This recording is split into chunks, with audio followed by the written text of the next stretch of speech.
HR நம்ம trip கிளம்பியாச்சு. இது ட்ரிப்புன்னெலாம் சொல்ல முடியாது, ஒரு மாதிரி என்ன இந்த சேஃப் ஜோனுக்குள்ளே இருந்தால் ஒரு மாதிரி போர் அடிக்கும்ல, அந்த சேஃப் ஜோன்லேருந்து இப்போ கொஞ்சம் வெளியே கிளம்பியாச்சு. விடிகாலமே கிளம்பலான்னு தான் நினச்சேன், கிளம்புறதே கொஞ்சம் மைண்ட் அப்செட்டாக தான் இருந்துச்சு. அதனால் அப்படி இப்படின்னு இப்போ ஓரளவுக்கு கிளம்பலான்னு முடிவு பண்ணியாச்சு. விளையாட்டு பாருங்கள் இவ்வளோ பெருசு இருக்கா, வரும்போது எவ்வளோ வருதுன்னு பார்ப்போம். கார் வேணும், சாணிக்கு மாரி போகலான்னு பார்த்தா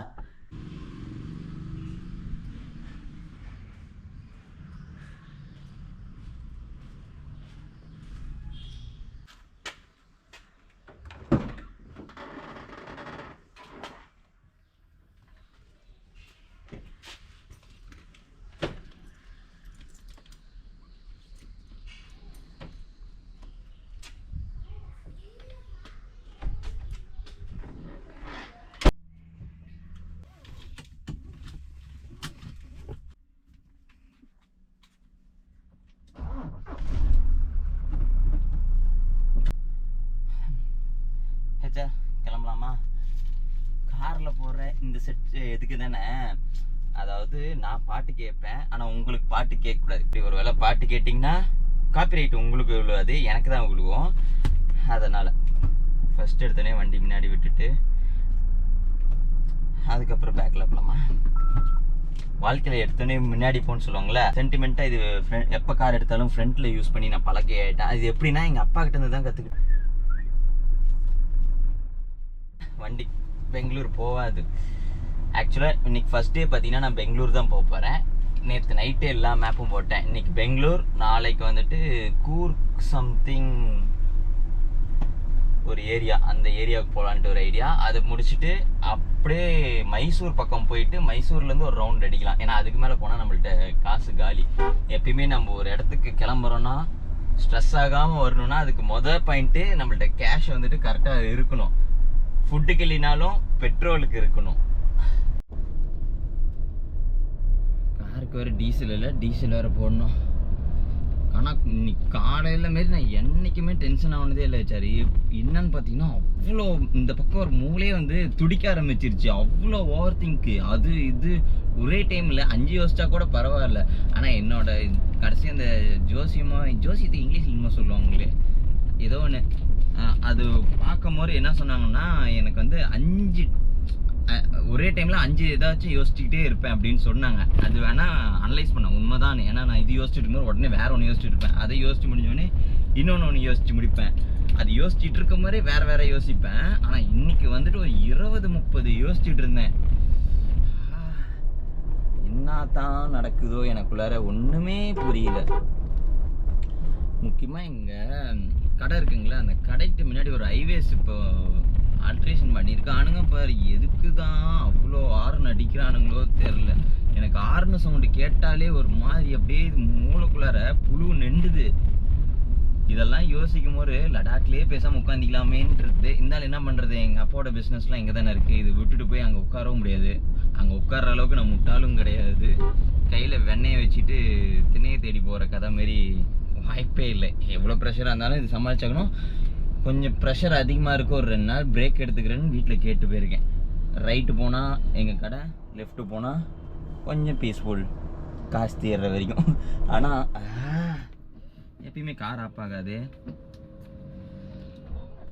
என்னோடய அவுட்ஃபிட் எப்படி இருந்துச்சு? செம்மையாக இருந்துச்சா? கொரியன் அவுட்ஃபிட்டு, அதுக்கு நான் கொரியன் பாய்லாம் கிடையாது. அவுட்ஃபிட் நல்லா இருந்துச்சேன்னு வாங்கினேன். இந்த பெங்களூர்லாம் போகும்போது இல்லை கோயம்புத்தூர் எங்கேயாச்சும் போகும்போது பிடிச்சது வாங்கி வச்சுப்பேன். டீசல் சுத்தமாக என்ன சொல்கிறதுனே தெரியல. இந்த அவுட்ஃபிட்டை போட்டுட்டு எங்கள் வீட்டிலேருந்து ஜஸ்ட் ஒரு 1 கிலோமீட்டரில் தான் வந்தேன்.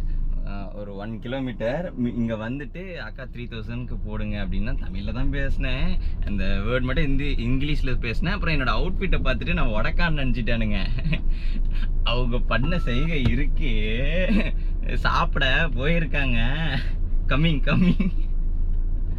இவர் வந்துட்டு ஓகே வி வெயிட்டிங். என்கிட்ட ஏன்டா இங்கிலீஷ் பேசுறீங்க, எனக்கே இங்கிலீஷ் தெரியாதுடா. நம்ம சவுத் சைடில் அதுமாரி ட்ரெஸ் இனிமேல் போடக்கூடாது முடிவு பண்ணிட்டேன். கொஞ்ச நேரத்தில் என்னை வடக்கானா முடிவு பண்ணிட்டாங்களே. ஓகே நம்ம கிளம்பலாமா? ஆனால் இந்தமாரி ஒரு ஃபஸ்ட்டு எக்ஸ்பீரியன்ஸ் நான் வாழ்க்கையில் பார்த்ததில்லை.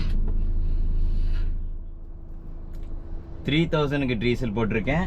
அண்ட் வந்துட்டு 400 rupees வந்துட்டு ஃபாஸ்டேக்கில் இருக்குது. இருந்தாலும் வந்துட்டு நான் அது ஒத்துக்க மாட்டேன், இன்னும் கொஞ்சம் போட்டு வச்சுக்கலாம்.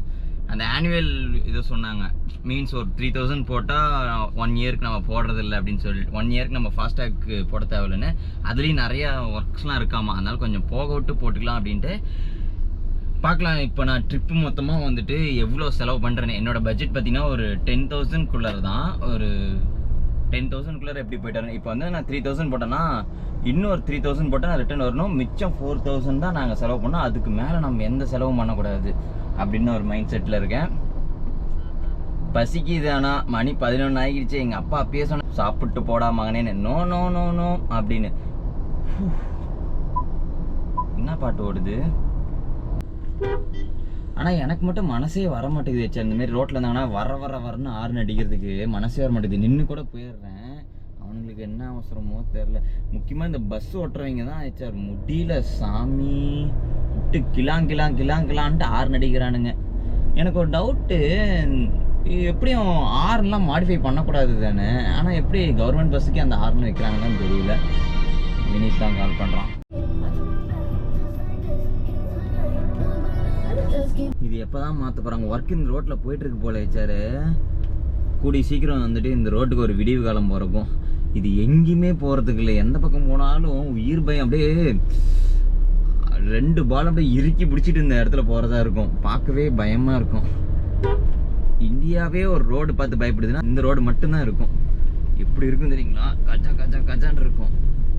ஆனால் சயின்ஸ் படி எப்படி ஆக்சிடென்ட் ஆகுறதுன்னு தான் எனக்கும் தெரியல. இவங்க வந்து மிஸ்ட்ரி தான் சொல்லுவாங்க, இங்கே வந்துட்டு சபிக்கப்பட்ட ரோடு, ரத்தக்காவு ரோடு. ஆனால் சயின்ஸ் படி இங்கே வேறு ஏதோ ஒன்று, அதனால தான் ஆக்சிடென்ட் ஆகுது. வேணாம் இதை கலாய்ச்சிட்டு இருக்கேன். அப்புறம் நமக்கு ஐயோ ஐய வைக்க வேணாம் சாமி. யாரா அது நடு ரோட்டில் 2 பேர் பார்க் பண்ணிட்டு இருக்கிறது?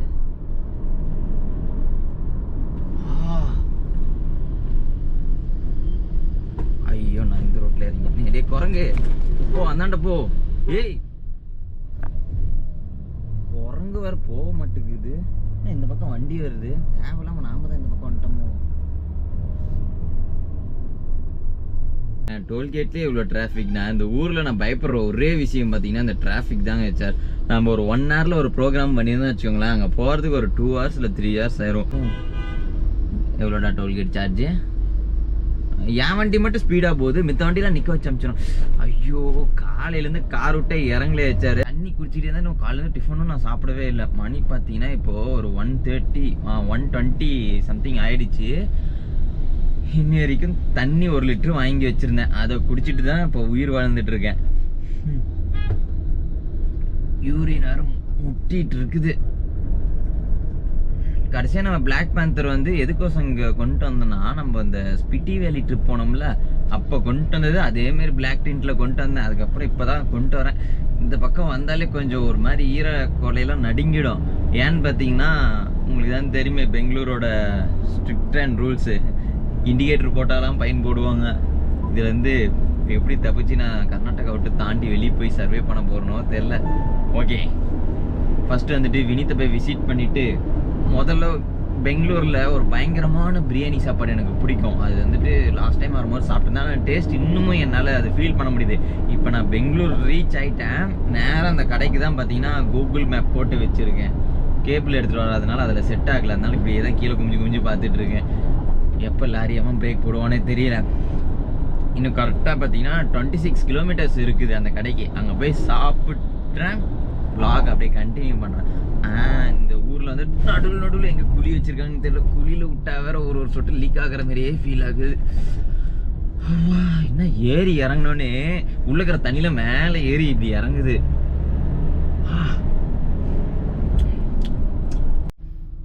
பெங்களூர் ரீச் ஆயிடுச்சு. இதுலேயே இப்போ நின்றுட்டு இருக்குது. குறைஞ்சபட்சம் ஒரு 10 நிமிஷம் பக்கமாக அப்படியே நின்றுட்டு இருக்குது. என்ன பண்ணுறாங்கன்னு தெரியல. ஏதோ ரோடு ஏதோ பந்தா என்னான்னு தெரியல. வேற இந்த வெள்ளை ட்ரெஸ் போட்டு தொப்பி போட்டாலே கொஞ்சம் சீக்கிரம் போயிட்டு சுவிட்சா ஓடலான்னு பார்த்தா இவன் இப்படி பண்ணுறானே. இந்த பக்கம் பஸ் நிற்குது, இந்த பக்கம் நிற்குது. ஆனால் இந்த பக்கம் வண்டியெலாம் எதுவுமே நிற்கலை, அது பாட்டுக்கு போயிட்டு இருக்குது. எனக்கு தெரிஞ்ச அந்த ஃப்ரெண்டில் இருக்கிறாங்க கார் மேலே தான் ஏதோ தப்பு போல்.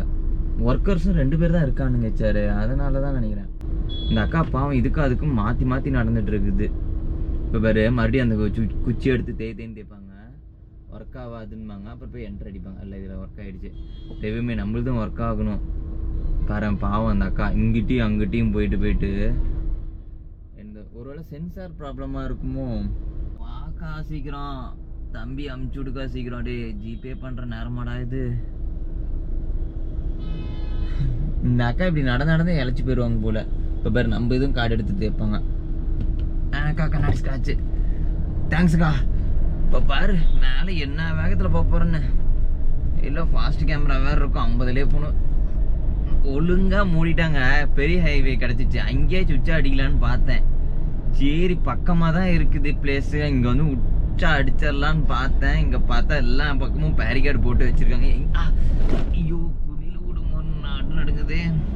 இட்ஸ் ஓகே, எவ்வளவோ அடைக்கிட்டோன்னு ஒரு 12 கிலோமீட்டர் தான் அடைக்கிட்டு கொண்டு போய் இறக்கிடலாம் லோடு. பெங்களூரில் மாஸ் என்ட்ரி கொடுக்கலான்னு பார்த்தா சுவிட்சா விடுறது கூட இடம் இல்லாமல் இருக்கு. சார் 1000 ரூபா போச்சு. டின்ட் ஒட்டியிருக்கேன் ஃப்ரண்ட்டில், black with gold number plate போட்டிருந்தால. மரியா சால்னா 2500 கேட்டாங்க. 1000 தான் சார் இருக்குது, ரொம்ப அர்ஜென்ட் சார். அவங்கள்ட்ட போய் சுவிட்சா விட முடியும், நான் சொல்ல முடியும் ரொம்ப அர்ஜென்ட்டு சார் ப்ளீஸ் சார் அப்படின்னா. சரி ஓகே 1000 மட்டும் வாங்கிக்கிட்டாங்க. நான் எக்ஸ்பெக்ட் பண்ணேன் தான், ஆனால் நான் என்ன நினச்சேன்னா உள்ளே போயிட்டு கொஞ்சம் தூரம் சுற்றிட்டு மாட்டோன்னு நினச்சேன். பட் இவ்வளோ சீக்கிரம் மாட்டோன்னு நான் எதிர்பார்க்கவே இல்லை. இட்ஸ் ஓகே, எல்லாம் ஹேப்பன் தான். கொழுப்பில் நம்ம தானே வரோம், இவர் பிடிக்க மாட்டார், ஏன்னா அங்கேருந்து தான் நம்ம வரோம், எப்படி ஃபைன் போட்டு தான் பையனுக்கு அமுச்சு விட்ருப்பாங்க அப்படின்னு. அப்படியே இருந்தாலும் சொல்லிக்கலாம். குருவின்னு ஒரு பாஸ்வேர்டாக கேட்க வந்தேன். இங்கேருந்து ஒரு 2 கிலோமீட்டர் இருக்குது. கார் வந்துட்டு இங்கே நிறுத்திட்டு லோக்கல் காடி எடுத்து சுற்றுவோம். நான் பார்க்குறது